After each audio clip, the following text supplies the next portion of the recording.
Alors voici le premier module dédié strictement à vos émotions.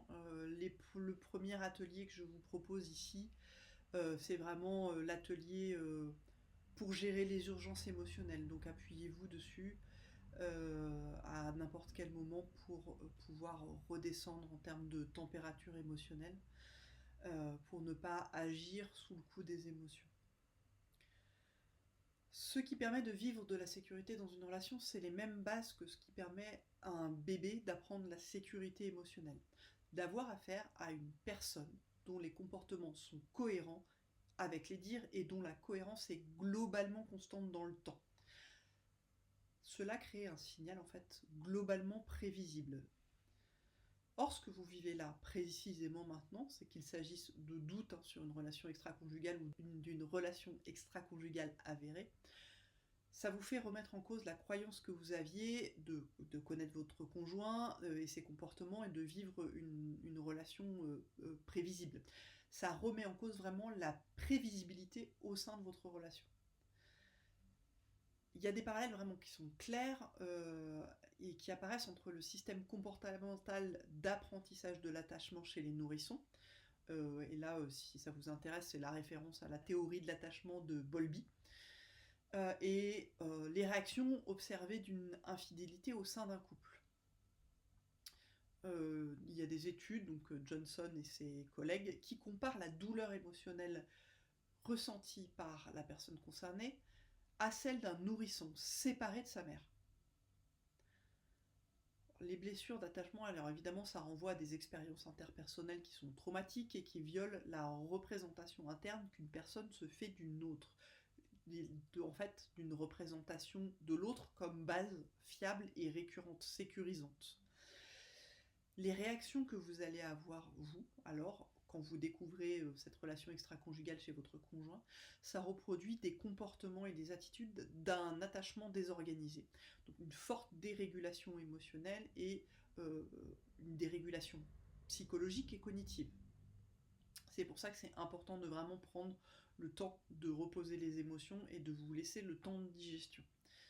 Concrètement, en tant que personne qui vient de découvrir la relation extra-conjugale de votre conjoint, ce que vous vivez, c'est des émotions qui sont extrêmement intenses et mélangées avec de la colère, de la tristesse, du désespoir, du besoin de fuir, de la peur, et parfois très très contradictoires. C'est une grande variabilité émotionnelle, c'est vraiment le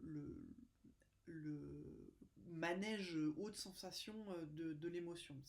Et ça peut passer d'une heure à l'autre, d'une émotion à l'autre et d'une intensité à l'autre. C'est extrêmement variable. C'est un mélange de désespoir et un besoin de contrôle aussi qui va pouvoir prendre le dessus, avec un besoin de tout savoir, de vérifier, de reconstituer la chronologie, de maîtriser ce que votre conjoint fait et va faire. Et ça crée beaucoup de rumination mentale. Vraiment des façons de ressasser. Donc c'est des moments où vous allez beaucoup repenser au passé, vous allez le relire avec cette nouvelle information de la relation extra-conjugale. Vous vous refaites des films en fait sur tous les moments pour lesquels vous n'avez pas d'explication sur votre conjoint qui est arrivé en retard à ce moment-là, des moments où il y a des trous dans votre histoire et il n'était pas là, ce truc-là, vous vous souvenez plus pourquoi, ou vous vous souvenez plus de son explication, et du coup vous allez vouloir, avec cette nouvelle information de la relation extra-conjugale, compléter votre histoire avec cette information. Et ça, c'est quelque chose qui fait beaucoup de mal, parce qu'on peut avoir tendance à surinterpréter.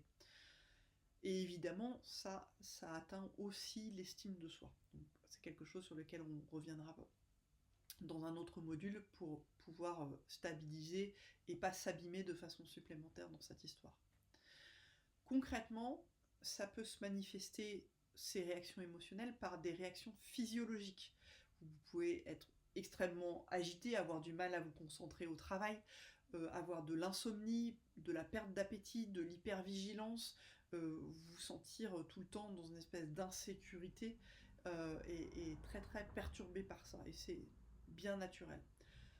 Je vous propose là quelques pistes pour accueillir ce premier paquet d'émotions avec une façon de pouvoir d'abord défouler et d'évider toutes ces pensées qui sont extrêmement intrusives, hein, vous ne pouvez pas les contrôler, et donc de vous donner des temps d'écriture pour vider ces pensées intrusives, et aussi des moyens physiologique d'évacuer la tension, soit en vous défoulant, en tapant dans un coussin et en vous mettant dans un environnement protégé, soit en apprenant des techniques de respiration qui vous permettent, quand vous êtes au travail ou quand vous êtes dans une file d'attente ou en train de faire vos courses et que vous êtes envahi par ces émotions, de pouvoir mettre sur pause, finir ce que vous êtes en train de faire et revenir ensuite, mais d'avoir des techniques d'apaisement un peu rapides pour pouvoir finir ce que vous êtes en train de faire et avoir le temps de vous mettre en sécurité pour